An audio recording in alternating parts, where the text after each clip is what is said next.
Bibili po tayo ngayon ng school shoes.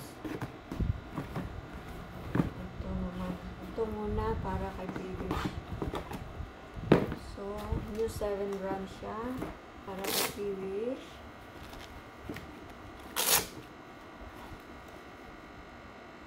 Size 41. Black shoes.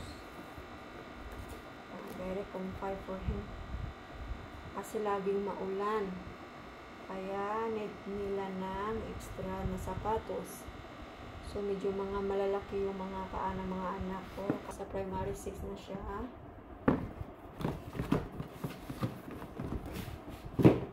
Ito naman para kay Lubisha. You like this one, Dai? This is no shoe for you. Ito naman ay PUM equipment. So, ito naman, anong size? Euro 36. Size 36. Ano pa lang siya, grade 2, pero ano na yung paa niya. Medyo malaki kasi medyo mataas yung anak kong bulso. 8 years old pa lang siya. So, ito na tayo po yung okay, very nice. You like it, Dai?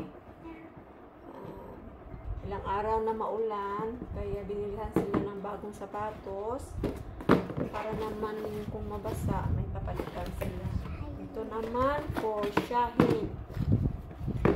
Ito naman para sa anak ko na sa secondary school na, 3rd year high school na yun, yung anak kong na panganay. Kasi naman yung mga secondary school dito, ito white shoe yung yung kanilang sinusuot dito. So ayaw niya yung ibang klaseng sapatos. Ito yung klaseng sapatos yung gusto niya. Ipalas, size 11 naman siya.